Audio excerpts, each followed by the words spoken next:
بسم الله الرحمن الرحيم. الحمد لله رب العالمين، والصلاة والسلام على خير خلق الله محمد وعلى آله وأصحابه الكرام وتابعيهم بإحسان إلى يوم الدين. ربنا أرنا الحق حقا وارزقنا اتباعه، وأرنا الباطل باطلا وارزقنا اجتنابه. ربنا آتنا في الدنيا حسنة وفي الآخرة حسنة وقنا عذاب النار. برزان وخشيستانم ئێمە لە بەردەم کتێبێکی زۆر گەورەیە ئەوەستین کە کتێبی مختصر منهاج القاصدینە. یەکێکە لەو کتێبە زۆر نایابانەی کە اختصار و کورتکراوەی ئیحیا علوم الدینە. ئیحیا علوم الدین کتێبی ئیمامی غەزالیە و مختصر منهاج القاصدين هي ابن الرجب مقدسية. ديارة بشية كمي أم كتابة قرار ما ذاك الأمر يا أو بشية كفوتا ولا بشية كما دس في بكينو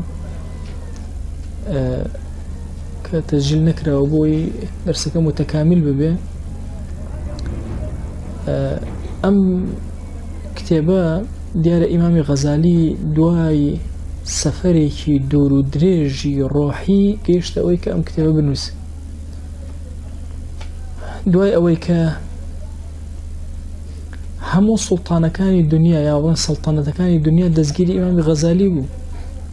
وازی لە هەمووی هێنا ڕووی کردە خوا. ئیمامی غەزالی لە 24 ساڵەیە کە عمری 24 ساڵ بوو بە مدیری مەدرسەی نظامی. مدیری مدرسەی نظامی وەکو ئەوە بڵێ سەرۆکی هەموو عولەمای دنیا. بۆیە لە عمری 24 ساڵەیە لەسەر کورسی مەدرسەی نظامی دائەنیشت کە یەکێک لە دەستگەکانی درێژتر بوو لە دەستگێکی تری. ئەبوایە ئیمامی غەزالی دابنیشتایە و قاتیبەتەن هەموو عولەمای ئومەتی ئیسلامی بەهاتنە دەستیان ماچ کردایە، ئەوەندە خوا ڕتبەی علمی بەرز کردو. لەناو ئەهلی سونە یەک زانە هەیە بە ناوی حجەت الئیسلام، دلیلی ئیسلام، کە ئەویش ئیمامی غەزالیە. ئەهلی سونە تەنها ئەو کەسەمان هەیە بە ناوی حجەت الئیسلام. ئیمامی غەزالی بەنووسی تەنها کتێبێک المنقذ من الضلال توانی گۆڕانکاری بەسەر هەموو بەغدایە بێنە سونەیتیان شیعیتیان نێڵێ هەموو کاتە سونە. بەنووسینی کتێبی تەهافت الفەلاسفە توانی زاڵ بێ بەسەر هەموو فەیلسوفەکانی دنیایە و هەتا ئێستاش نەیانتوانێت لەژێر کتێبەکەی غەزالیە دەرچن و سەر دەربێن. هەر کاتێکی سەر دەرەهێننەوە خەڵکی عاقڵ و پەلاماری کتێبی تەهافت الفەلاسفە ئەدا بە چۆکیانە ئەهێنن. ئەم پیاوە لە ئاستێکی بەرزی ئاوایە بڕیاریدا سەفەرکە بڕوە ئەو سەڵتەنەت و ئەو تەرتیبات و دەستماچکردن و مدیری مەدرسە هەمووی بەجێهێشت. سەرۆکی عولەمای دنیا و حجەت الئیسلام و هەمووی واز لێنا چوو لە مزگەوتێکە دوور کە خەڵک نەناسی بوو بە خادم، هەتاوەکو دڵی خۆی بدۆزێتەوە تا خود بزانێت چییە. ئێمە لە ژیانە فێرین، یعنی لەگەڵ هەموو شتێکە ئالوودە ئەگرین بەس لەگەڵ نەفسی خۆمانەنە. بۆیە غەزالی بڕیاریدا بڕوە خۆی مەشغوڵ کا بە شتێکەوە کە ئومەتی ئیسلامی ڕزگار کرد. هات دوایی کتێبێکی نووسی بە ناوی ئیحیا و علوم الدین، زیندووکەرەوەی زانستەکانی شەریعەت، کە ئەنەما زانستی شەریعەت مردوون چکە ڕۆحیان تیان نییە، غەزالی ڕۆحی تێخستنەوە. لە دوای ئەم کتێبەی غەزالی هەچ کەس هەرچی لە تەسەووفان نووسێبێ، لە تەسکیان نووسێبێ، لە تەربیان نووسێبێ، ئیلا مەجبور بە ئیستیشاد بە غەزالی بکە. ئەبەو تەرتیبە بینووسێ کە غەزالی نووسیوێتی. ئەو کتێبە زۆر شەرح کراوە، زۆر کورت کراوەتەوە، خزمەتی زۆری کراوە. یەکێک لە کورتکراوەکانی ئەم کتێبە بریتە لە مختصر منهاج القاصدين کە کتێبێکی کورت و پوختە و غەزالی کتێبەکەی خۆی کردوتە 4 بەشەوە. بەشی یەکەمیان بریتە لە عیبادات، دووەم عادات، اینجا مهلیکات، اینجا منجیات. یعنی یەکەم جار تۆ بە عیبادات دەست پێ ئەەکەی، دوای عادەتەکانە چی مەسەلەن لە مەسەلەی میوانداریە، لە مەسەلەی هاوڵایەتیە، هەموو عادەتەکان. اینجا دوای ئەوە یەیتە سەر ئەو شتانە کە بە هیلاکتە ئەبن لەسەر زەویە. اینجا یەیتە سەر منجیات، ئەوانەی کە ڕزگارە ئەکەن بەرەو خوا تەبن، بەرەو خواناسی تەبن. بۆیە برایانی خۆم ئەم کتێبە گرنگی و بەهایەکی زۆر گەورەی تایبەتی خۆی هەیە. هەر ئەمە نی ئەمە تەنها بیخوێنەوە، ام كتاب انسان اخات عمل بخوي بزانيه بخوي نزان جوليك لناخي انسان دروسك شون احياء علوم الدين احياء روح بني ادمش كانما الرك روح كان بني ادم جاري كثير زندوق كاتب يكمن كتاب لنا وام كتاب مختصر من نهج القاصدين لبش عباداته يكمن مسألة كباس علمك بوي أفرمي كتاب العلم وفضله وما يتعلق به أم كتاب باسي علمك باسي فضل قوري علمك وأرشيشتكيش بيوزي بعلمه ولم بشا باسيك يكمن آيات إمام غزالي دسبئك أفرمي قال الله تعالى قل هل يستوي الذين يعلمون والذين لا يعلمون أري أواني كزانان أزانن لقل أواني نزان ندانن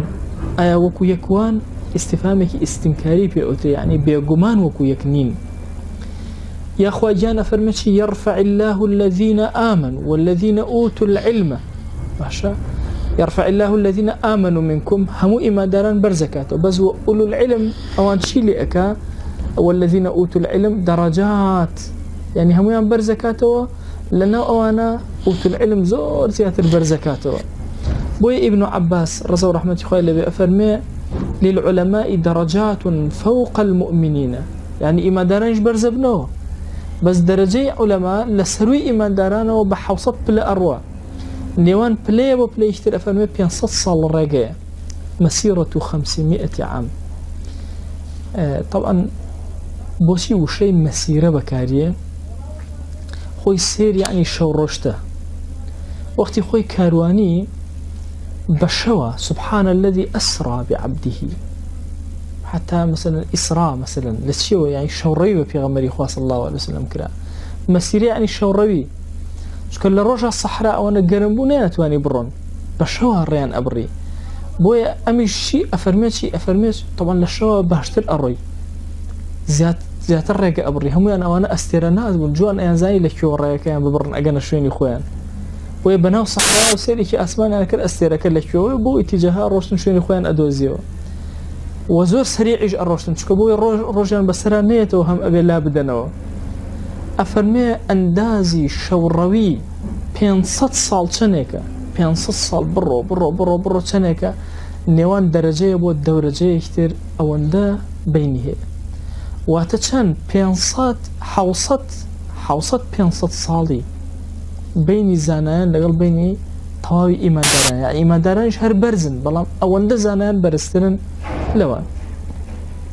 بو يا خواجان أفرمي إنما يخشى الله من عباده العلماء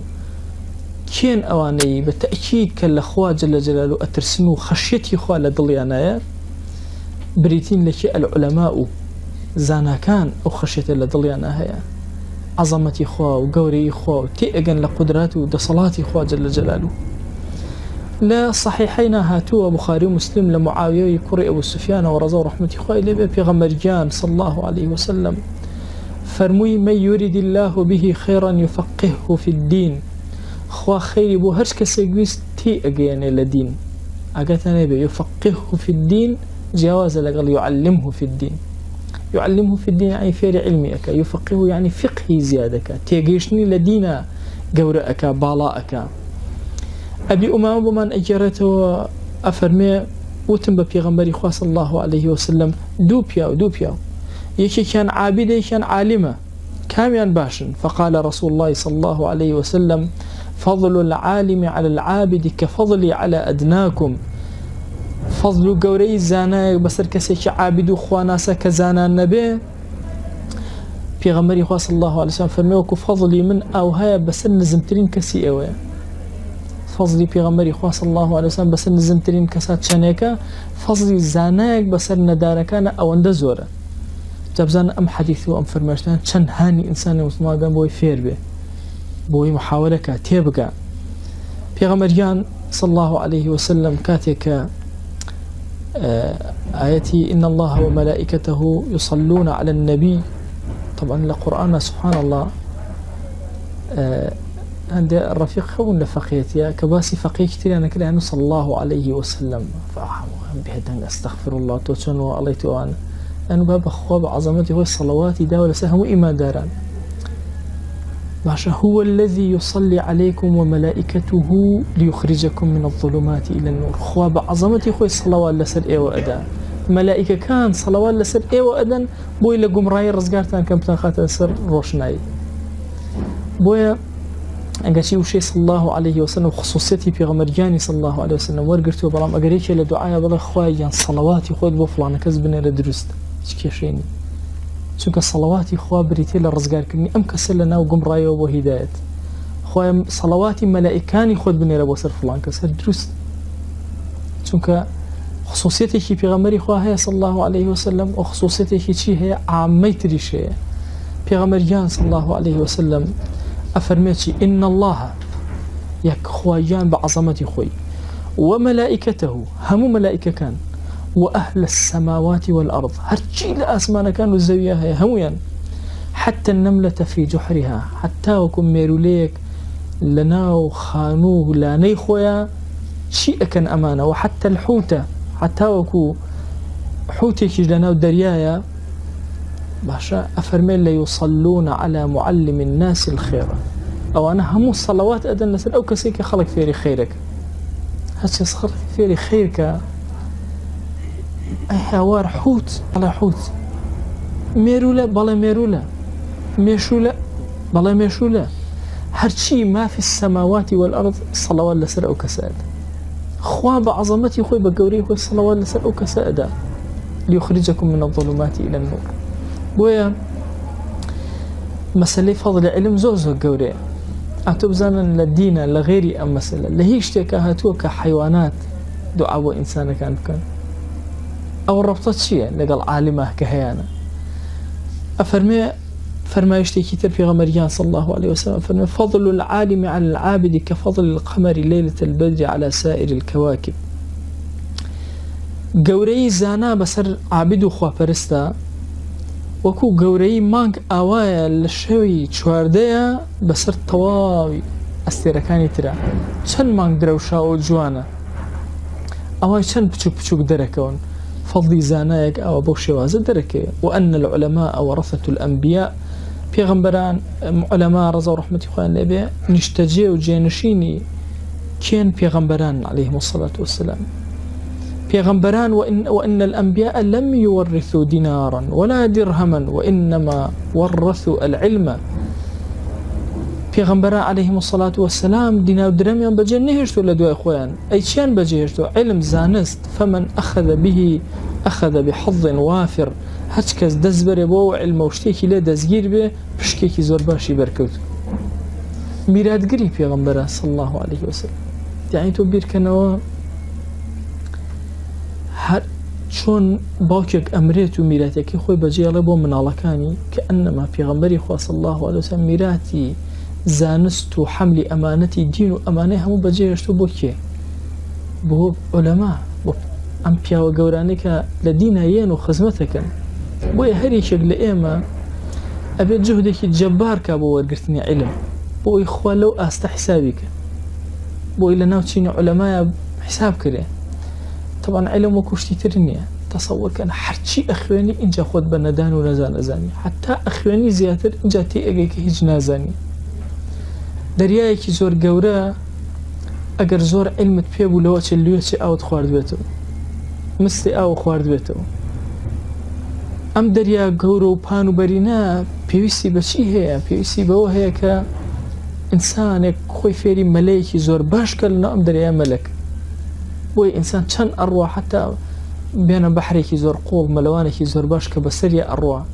هێشتا چەندێکی ماوە لە ناو قوڵای ئەم بەحرە تێبگە ئێمەش بیزەبت لە ئەمڕۆیە هەر هەمووان لە ئاستی علمە لە ئاستێکی زۆر بچووکەین بەڵام ئەبێ جهدکەین ئەبێ هەوڵ بین محاولاتکەین لەعلە لە ڕیزی ئەم پیاوە گەورانە حیساب کرێن یعنی تۆ بێتە و جێگەداری پێغەمبەری خوا صلی الله عليه وسلم بیتە واریسی ئەو ئیرز لەوە وەرگری چەند گەورەیە و چەند شوورەیە کە ئەگەر ئینسان خوا علمی پێ عەتاکە و بەگوێ علمەکە نەکاتی گوێ نەداتی و چەند لە پێغەمبەری خوا صلی الله عليه وسلم دوورکەوێتەوە چەند لێی تووڕایی دوو جار خوا جەل جەلالوهو مەسەلەی مرۆڤ لە قورئانە بەرامبەر بە یەک تاکە ئاژەڵی هێناوە بەرامبەر ئاژەڵەکان ئولایکە کەل ئەنعام بەل هوم ئەضەل هەیە هەموو ئاژەڵەکان بەگشتی كافران وەکو ئەنجەڵانوان و خراپتر بەس دوو جارێ لە باسی گوێ درێژە جارێ لە باسی سەگە لە هەردوو جارەکە باسی عالمە سبحان الله لە باسی عالمە ئەڵێ وەکو سەگ وایە لە باسی گوێ درێژە وەکو سەگ وایە لە عالم لە شوێنێکە وەکو چی وایە وەکو گوێ درێژ لە شوێنەکە وەکو چی وەکو سەگ سبحان الله ئەو مەثەلەی بۆ ئێنێتەوە خوا جەل جەلالوهو کە لە بۆ هیچ ئینسانێکی نایەنێتەوە بۆ چونکە ئەگەر ئەمە بوو بە جێگەداری پێغەمبەری خوا صلی الله علیه و سلم ئەبێ زۆر ئاگای لە خۆی بێ وها سهل نییە بڵێ جێگەدارم و گوێژ نەداتێ زۆر ئاگای لێ بێ ئەو حەظە وافرەی کە خوا پێی داوە ئەو پشکە باشەی کە پێی داوە ئەوێ بزانێت لە شوێنی خۆی لە جێگەی خۆیان پیادەیکە صفوانی کوڕی عەسەل بۆ من ئەگێڕێتەوە پێغەمبەریان صلی الله عليه وسلم فەرمووی إن الملائكة لتضع أجنحتها لطالب العلم رضا بما يطلب ملائكة بقوري خوان بالكانيان راءخا بالكانيان دائن بالكانيان راءقرن برانبر أو كسي خريش علم أو اندر رازيانك وأم كسا خريش علم وخريش فيربوني زانستا رضا بما يطلب خطابي أفرمي باشا يعني شي بالكانيان دائن معناه شي أفرمي سيق سهيل ويكبالكانيان دائن أنه بسط الأجنحة الشهروي هرق أو بالكانيان راءخا بالكانيان راءخا دوهمين معنى كخطابي ليش أداته أفرمي بمعنى التواضع تعظيما لطالب العلم يعني بالكانيان ناجولا أو ندرز لطالب العلم أقر ها إنسان جاري ولا كسيكي قورا نازم ندسي شي ليبكا كقسأك بعادتي لقل كسيكي قورا دسي ناجولا يعني سبحان الله طبيعتي إنسان زور عجيبة يعني لقل كسيكا قسأك أواناكا كسيكا زور برزة دسي خوي أقريب إنجا قسأك لقل يعني زور بوياي وقسي لقلاءك أفرمي بمعنى التواضع تعظيما لطلب العلم أو أندا تواضع يعني هي لبردم طالب علم دس كان الناجولا شون طالب علم لقل ما وصاك يا تواضعي هي ملائكة أو لقل تواضع يعني ها جبرائيل عليه السلام شون يعني أصحاب فيركة ها ووضع يديه على فخذيه هات خزنة في غمري صلى الله عليه وسلم دس كان يخوي لسرانا كان يدان أبوي دسي نجول يعني إنجا برسياري كلا في غمري صلى الله عليه وسلم أي جواب بداية ملائكة بها من شواز لقر عالم لقى الطالب علم بو شواز أكن سهمين أن المراد به النزول عند مجالس العلم وترك الطيران سهمين دانا أويل تضع أجنحتها ملائكة وانا بفرين لفرين أكيك طالب علم أبينه أو أنا بقوري دانا يتفريناك لو شونا أو استي أو أن دحر مدلاتي لطالب علم أقرت أبي هريرة ما نجرته في غمريان صلى الله عليه وسلم أفرمي من سلك طريقا يلتمس فيه علما سهل الله له به طريقا إلى الجنة أجر كسيك الرجاش يقرويسي لو رجا فير علم به هشتا فير نبو هالرجا كي قرتوا طالب علم خوي جورا يترو دود لبردميا كار آسانك تشيا رجايا كبرو يكسر برو بهشت كأنما طلب علم يكسر رجا كاني بهشت بو أكاتو دريا كاني بهشت بو أكاتو هر أبو هريرة ما نجرته في غمر صلى الله عليه وسلم فرمي من جاءه الموت وهو يطلب العلم ليحيي به الإسلام كان بينه وبين الأنبياء درجة واحدة أجر كسيك خريج خندن بطالب علم بيت لو كاتب مرت ما بس لم علم خنة هاي يخشد به ليحيي به الإسلام إسلامي في زندوب كاتب بعلمك قلنا علم السعودية قبل خدمة إسلام نبي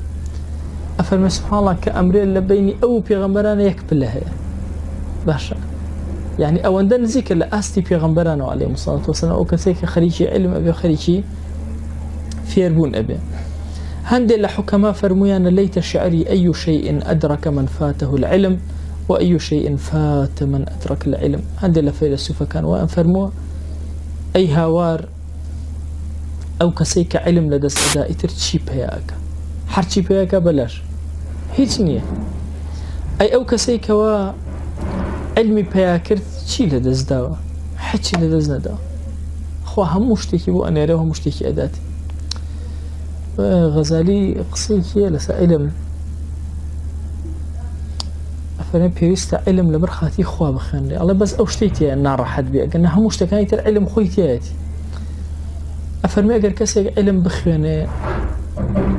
بو أوي خلق بي بلن شورت بياكا باش لنا وخلقها شورت بياكا على التحصيل حاصلي كده تحصيل حاصل مسألة منطقية كأنما اشتي خوي هاتو تدي تو بزور أتيبيه يعني تدي أريكاك أميزا ولا أميزا هي إيري أبا هول بين أميزا بكرن بو إيري أخ تازه هي إيري تو شي أكري كوتاي بيهاتو بو يبيت تحصيل حاصل ألان أجر كسي عقلي طوابي قد تحصيل حاصلات ناكا اشتيك كدسكوتو إيتتونا لهر أوم إيه أتازه أو بيدراوا أبي غيري أول شيء إنسان دائما داوي يشتيبه كنيبي جاك هتا أم اشتت بيدراوا بلي والله من هر أميزا آخر أميزا هيتو باشا بوت والله هر أميزا كاك أميزا كبود والله هر أمي أقال لي أو بيوت التحصيلي حاصل أفرمي أقال كسي علم بخينا بو الشهرة بياكا تحصيلي حاصل لتشوف هر علم خو الشهرتي لقلا فير بهلا خو خلق ناو تزاني ناو بلاو بيتو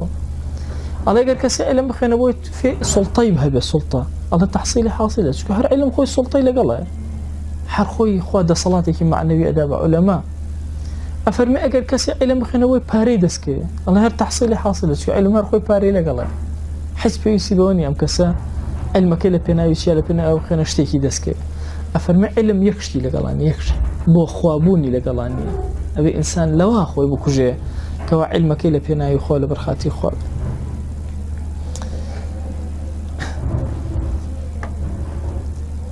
أفرمي ومن فضائل التعليم ما أخرجه في الصحيحين عن سهل بن سعد رضي الله عنه أن رسول الله صلى الله عليه وآله وسلم قال لعلي رضي الله عنه لأن يهدي الله بك رجلا واحدا خير لك من أن يكون لك حمر النعم في غمر صلى الله عليه وسلم فرموي أقربيته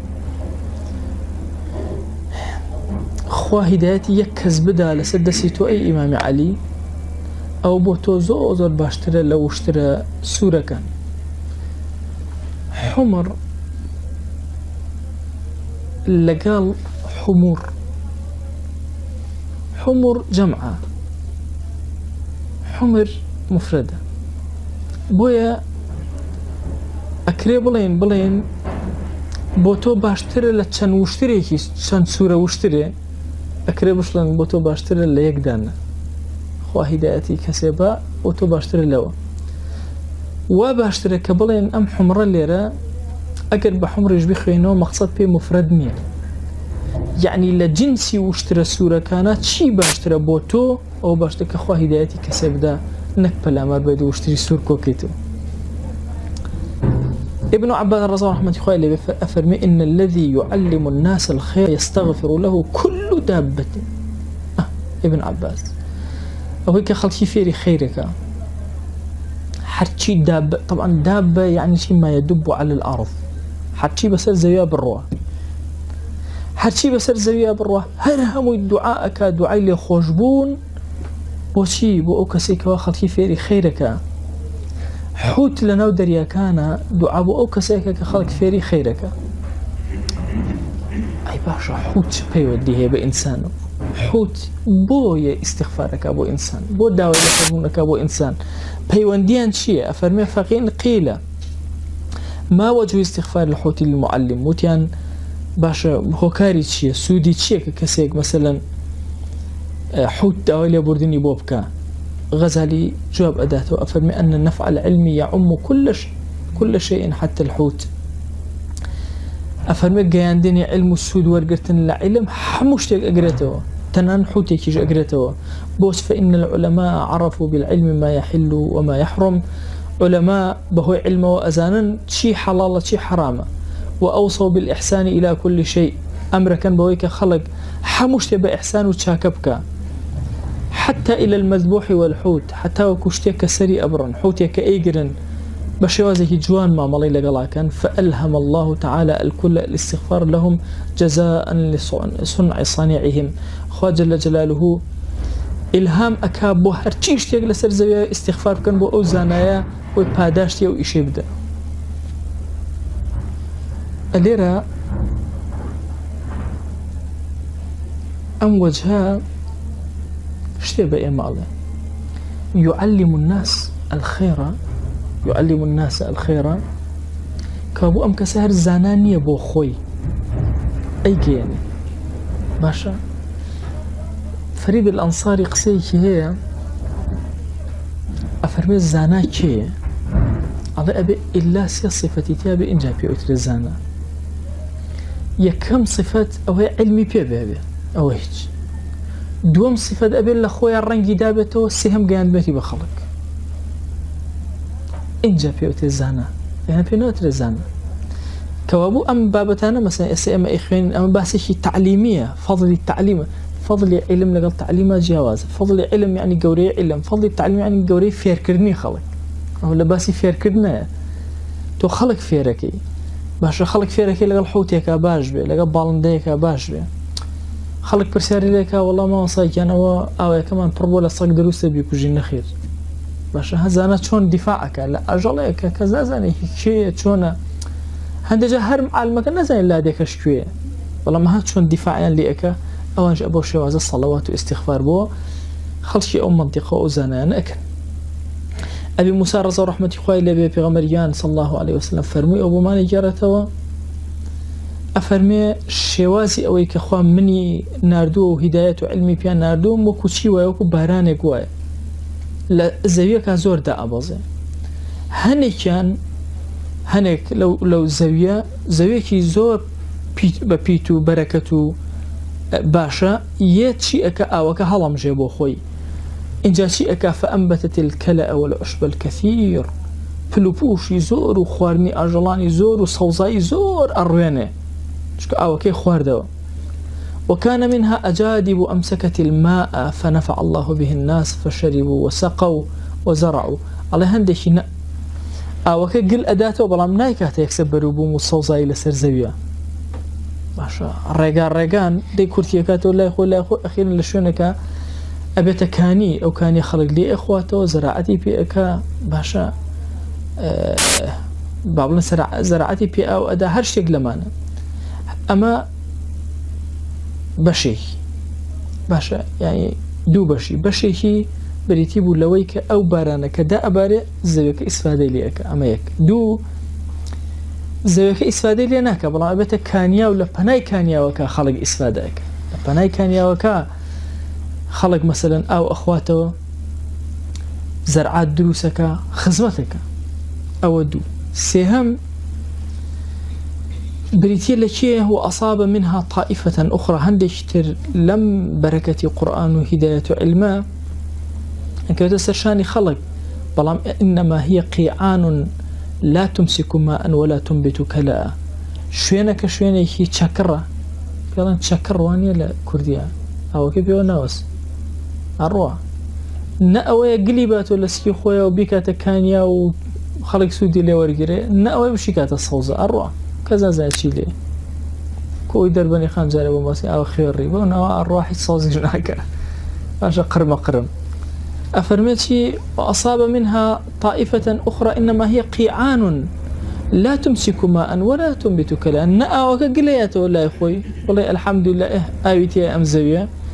نأوش الصوزيك ما بداتي حجما ناداتي أروى فذلك مثل من فقه في دين الله ونفع الله بما بعثني به أما بالضبط وكسوايك شارزاء بالدين وخواي قورا هاوكاري أكا سود ورأقري لويكا في غمري خواه صلى الله عليه وسلم بوين الراوة فعلم وعلم خوي ورأقري وأجداته شون صوزايك يكسر آوي هالمجيو صوزي داينه جواني داينه لسر زبيه مرجني هر صوزيش أنواع قلوب زارم أداتي شاندنم أداتي مثلا روانم أداتي جوري كتير من هي ومثل ذلك من لم يرفع بذلك رأسا ولم يقبل هدى الله الذي أرسلت به باش كتير أوانا ك حج إسفاد لهم علمناك نفير أبن نأدنو واضحة وكنت شكرك رجع كأرواد وطاع حج نخوي أنسود ورجل النهيس إن جاء الله جوان سير كالرحمة خالي رحمك الله سير أم حديثك ما أوقعه على الخلق تشيدانا ولا خلق فإن فقهاء أولي الفهم كمثل البقاع التي قبلت الماء فأنبتت. فقهاء كان وكو تشيوان وكو أو بارتش الزويانوان كأورا قرنو إيكنا صوزاي، لأنهم علموا وفهموا خوان تيجيشتون وفرعوا وعلموا ين تفريعا خلق الزياتر بي أجين وتي أجين وغاية واضحة أوا كابو بشيكم وكو فقهاء أوا بشي دومكم محدثين كلم يرزقوا الفقه والفهم. فقه وفهم يعني نبو تينا أجيشتن جاري وابو لفرمايش تكام كسيك حد سكا إيجي رايوا أوجو كوتي وكو تشكركان آوايا وكو كان يكان آوايا آوا كور أجريت فانتفع بها عندهم باشا بلام دواي سود أجينا بخل كتير راسه خوي سودي زيك سودي لآوا كور نقل بلام بيتا جوجل ليا بيتا كاني خلي لكاني كإسوادك كابو هالقري حملي أمانتي كل أمانة الإسلام بلام خوي سودي ليا ورنقل داينا بلام خلق سودي يعني ورقل لدانا وكأوج دوم سهم أما الذين سمعوا ولم يتعلموا ولم يحفظوا أنا هرجوان ليه نا لبرأكن نفير أبن باشا كلنا كردوا بيأكن فهم العوام والجهلة أو عوامان كواحج نازم وكو أو أوان أو تشكرك وكو الزويوان أو كشالم جسو يشيلي ورناقري. حسني بصري أفرمي لولا العلماء لصار الناس مثل البهائم. أجر أجل كان نبونايا أجر زانا كان نبونايا أجل أجر زانا كان نبونايا خلقي وكو أجل كان لأهد ماشا صار ناس مثل البهائم خلقي بالضبط وكو شيوكو أجل كان خوي هائم بكسي وكو بغي بيهوش أو تري قبلا فلان هائم يعني يت أرواح ها كروكاس بكورتي ويل كلمة رجل دقيق أوي ماشا بهائم لو هاتوا على كرة بوسة أرواح ماشا ولا الله كردية بجدرش وستاني شو نشان بوداناو الله هاتش برو هوش بوسة الله والله مانجا هرو تانا وحى برو وستاني نية سوكا شي بالله وحياة روليت الأرواح الله أو كلمات دانا جاء الله مصطلحاتي شاك قصة أو تري الله ببياو أجر جونيك في بن في الله كره شكو وستاني هي الله بأفرد في الله مانجا شكو وستاني هرني جاء الله ولا تعابير كردية الله هر كلمة كهل بجيرة وحتى أبو جونيش سليقيش تكي لقلا خين راوته الله بتمنى بأفرد الرابوس يبلي ولا قصي لقلا أكمو تي أجاتو أنا فائديني أروى قصة كرش لقلا أروى بس تو هربي لسقسة كبر دوام بي هر أونا وري سرخيني برو لا يقبروا أبي سبحان الله لما سلي أو بالضبط يعني أفرمي حسني بصري طبعا حسني بصري بيا زور عابد رأسي تصوف همي أتتولى حسني بصري رأسي تصوف جاء أفرمي شي حسني بصري أفرمي أجر زانا كان نبن خلقي وكو شيلي وكو أجلي ليه بالضبط نازانا شيئك كالبهائم. معاذ كر الجبال يعني لنا أصحاب سرسوا الرمل ماشا لنا أصحاب معاذ كر الجبال بعمرك الزور كم دصل لخزمة بيغمري خويا صلى الله عليه وسلم بس دصل كمسلمان بوفاتك دصل كشي أفرمي شي بيغمري خويا صلى الله عليه وسلم أفرمي أعلمكم بالحلال والحرام معاذ بن جبل لهمو لنا أصحاب آخر سبحان الله أصحابي توزيع كردوا مثلا أفرمي أفرادكم زيد كي لهمو كز فرائض زيادة الأذان أفرمي زيد مثلا خالد كوري وليد سيف الله باشا لنا توزيعات اشتكاني كردوا لنا ويانا كي أعلمكم بالحلال والحرام لهمو تنشار زاترة التي الحلال والحرام بتصالة وعلما لكيوبيا كأي معاذ أفرميك يا معاذ كوري جبل هم معاذ كوري جبل في عمر صلى الله عليه وسلم كأني ربو يمن أفرمي معاذ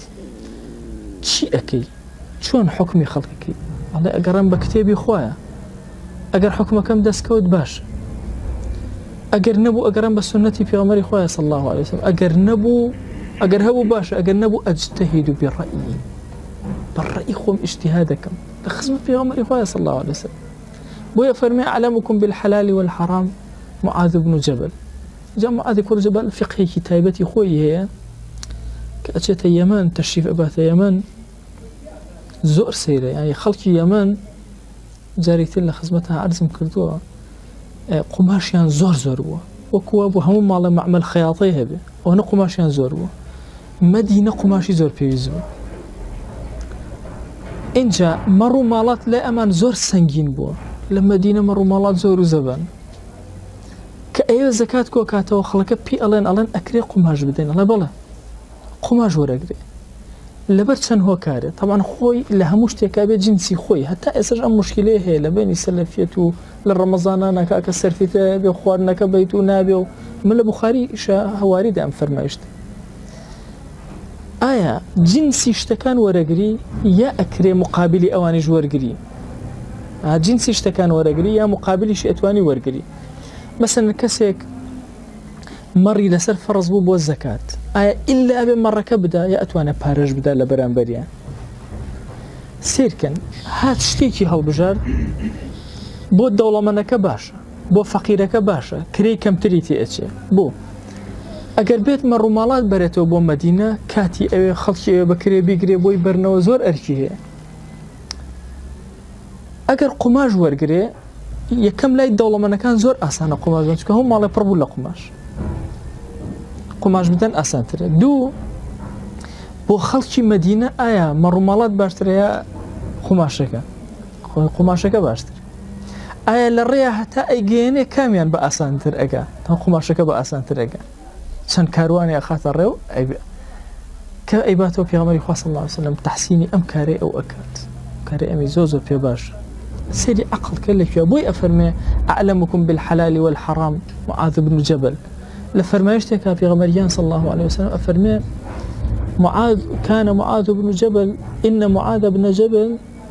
كان بين يدي العلماء بالرتوة. رتوة يعني كسك برد بوش، يعني بأزايتي خوي شون دسي أجا برد بوش، يعني أم بردي أم كسك أروى شنك أروى. طبعا أما حدك وسط باشا، كسك زور بهزنا كسك زور لوازجنا. أفهم أو بردت شنك أروى معاذ كور جبل أو ندل فيش علماء همو علماء إيش كيل علماء يعني بين الأصحاب وبو خوارو لبيشر من لبردم خوايا أوستي أو نرط بكي جوري باش. أجاب بزين خدمة معاذ بزين شيء أفرمي تعلموا العلم كل فيري علم بن فإن تعلمه لله خشية. لبرخاتي خوا كفيري أبي تشيت أكا باشا فيري خشيتي أكا لخوا أترسي زياتر،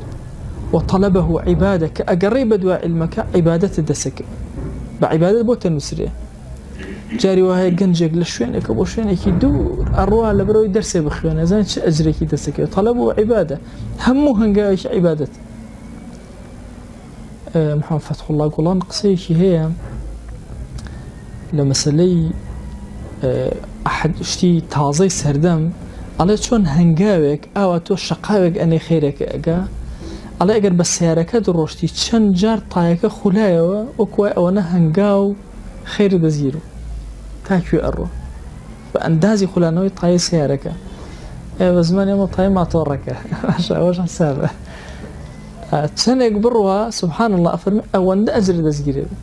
وكو هنجاوك شون أجر دزيرو مثلا أشيبه مزجود نافرمي لفرمي يشتكى هر هنجاوك فضيلتك بو أندستريا جنايك اللي أوريها سبحان الله فرمي سورة أو طايش أو أندا جاء استنباطهم لا أو بينو استنباطه زور جوان فعلا إنسان كلام كارانا مرجني إلا بالله والله قاچ كان مانو به شنك أو طايا سورة أو نتو هنجاودناو أو أن عبادته بو نسراو أنا طلب عبادته كردوا إن جاء فرمي ومدارسته تسبيح كمدارسة أم علمك أيليته لبريئك لبرخوي أيليته مراجعيك وكوا تسبيحات إخوائي كردي وكوا دانش تبه سبحان الله الحمد لله الله أكبر لا إله إلا الله وكوا أم ذكراني خيان دبي أفرمي والبحث عنه جهاد ئەگەر بە دوای علما ئەگەڕێت و دیراسە ئەکە ئەم کتێب هەڵەدات و تا لە شتێ تێبگا ڕێک و خۆی جیهادی کردوە لە پێناوی خۆی چۆن مجاهدێک ئەڕوات و خۆی مانوو ئەکات و چەند ئەم کەسش ئەوە ئەجری بۆ ئەنووسرێ وتعليمه لمن لا يعلمه صدقة كاتي أم كلميك إيزاني ألا بكسيك نايزاني شون كسيك أشي باركي خوي بخشي صدقة أكا سبحان الله ما أو صدقة بو أنسري لوزان شن قوري وبذله لأهله قربة أجر بيتو أم علما باشا الصرف كابو أو كسانك أهل علما لقال أهل نزيك بونوية الأخوة شن لقال أهل علما دانشت باشا بذلي أم علميك هي بو أواني بكاتوش كما أهل علم خويا باشا لبيني يكترى أفرمي قربي ونزيك بيتو لما نزياتر وهو الأنيس في الوحدة لكاتي بنهانية كاتي تنهاية علم أبيتها هاوليتو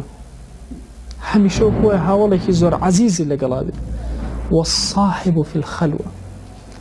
لكاتك كوا خلوة هيج كسيليني هاوليك زور نزيق لقلتو ياهي دائما بناي وبناتو صاحب جاري عرزم كردن مصاحبة تنها بريتين لو كسي بناس صاحب أو كزور لقل يابي زور يكتريان خوش بيه بتوينه وبوي في إجابة الصاحب لخونا بيت الصاحب كاتي عربو توينه الصاحب والساحب هاول راكشرا ما بس أولنية ك هر كسي بيني يكسر راكشة وسخرافة لا كبوب مصاحبة بوب الرفيق جاني بجاني أو كات طبعا هو بلاي هي بلاي كمان مسألة تبابي خلت خليل وكو يكبير كان وكو يقصأ كان وكو أو خلته بلام لعمومك أما نكات خلت لخلت نزمترة مصاحبة بلام مصاحبة أولنية تنها يكتريان بمجرد الناسيبة أو يكباش لقال يكتر لا يكتر حاليبون أفرمي والصاحب في الخلوة لكاتي خلوته وككسكس نيابة تاقي تنها دانشتوين سيركي حاوليكي زور خوشويستي لقال كبريتي لعلمكت كعب الرحمة خواه اللي بأفرمي خواه جل جلاله وحي ناربو موسى عليه السلام أن تعلم يا موسى برو فير بأي موسى فيري شيبة الخيرة فيري خير وعلمه الناس وخلقيشي فير كروا أو خيرا فإني منور لمعلم الخير ومتعلمه قبورهم حتى لا يستوحشوا بمكانهم أفرمي من منور أكم برشندار أكم برل الروشناي أكم أو كسيك وخلق فيري خير أكا أو كسيك أيوة فيري خير ببي قوركان ينبور روشنو منور أكم حتى وكو هزب وحشتو نارحتي نكن حتى وكو واهز نكن أمشونيان طبعا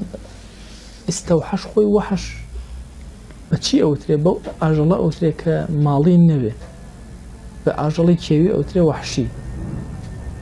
يعني أم كسا آلودا نابي بهيشتيكوا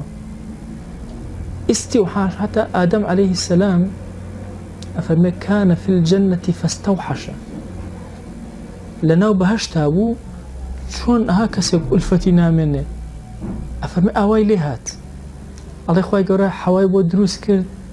على زور بيزار بو كخوت على خبري بو حواي بني وتي توكي وتي أنا سكن لك من جي آراميتهم أفرمي لدواء أوا استوحاشك آدم نما أو حالتين نما إنسان كأشتنا وقوروا توشي نفورو يعني جورك لو وحشت أبيه باشا نازاني چكو ألفت بمشينو ناقري ها جاري ويا كسيك أشيت شوينك بهتاقته لو شوينا خوي ناقري هداجنيشي هيت أروى بو چونك طاقتيني لم شوينا دانيشي جوري لا استوحاشي توش أبي وحشتي توش أبي جاء فرمي سبحان الله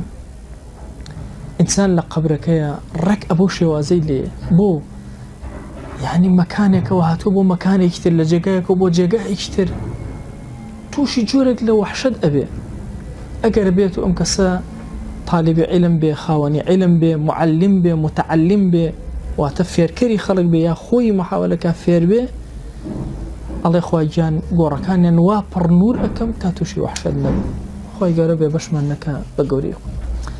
داوامان لە ذاتی پاکی پەروەردگار ئەم دەرسە و تاوی دەرسەکانی ترمان لێ قبول بکە. خوای گیان ئارامی بەسەر دڵمانە ببارێنە، ئارامی بەسەر ڕۆحمانە ببارێنە،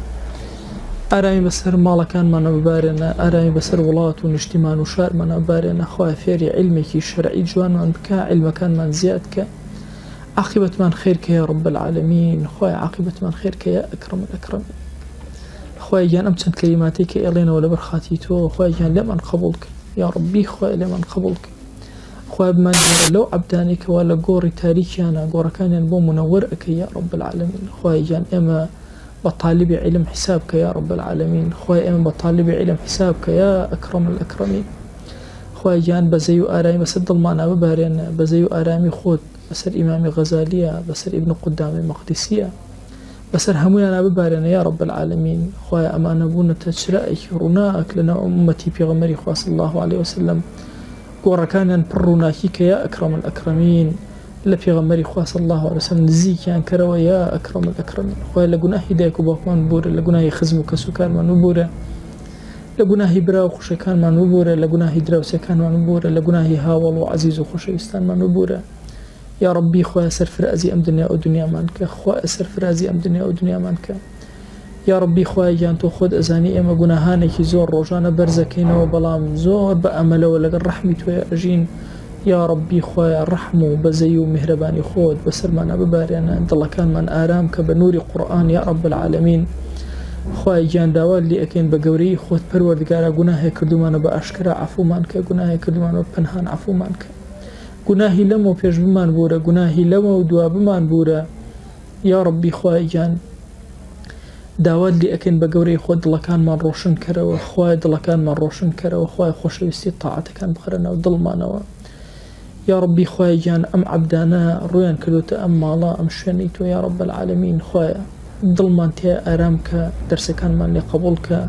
علممان زیاد کە، ذیکر و ئەورادمان لێ قبول کە، بمان کەرە خزمەتکاری ڕاستەقینەی ئەم دینە یا رب العالمین. پەنا ئەگرین بە تۆ خوای لە خراپەیەکە کردومانە، خوای پەنا ئەگرین بە تۆ لە خراپەیەکە کردومانە. خوای ئەم عەبدانە وەڵڵاهی ڕکوع بۆ غەیری تۆ نەبێ نایبن، سوجدە بۆ غەیری تۆ نەبێ نایبن، دەستی دوعا بۆ غەیری تۆ نەبێ بەرزی ناکەنەوە.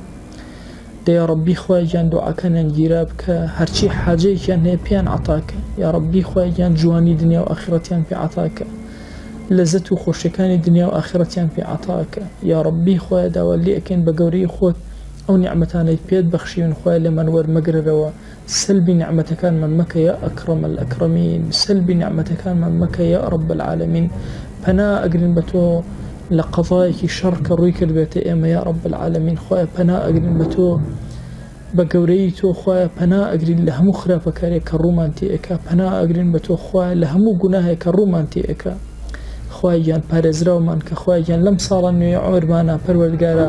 دڵ ئارام و ڕۆح ئاراممان کە، خوای گیان بمانگێڕە لەو عەبدانەی کە لەم ساڵە نوێ لیان ئەبوورێیت، لیان ڕازی ئەبی. آمين آمين والحمد لله رب العالمين، وصلى الله على سيدنا محمد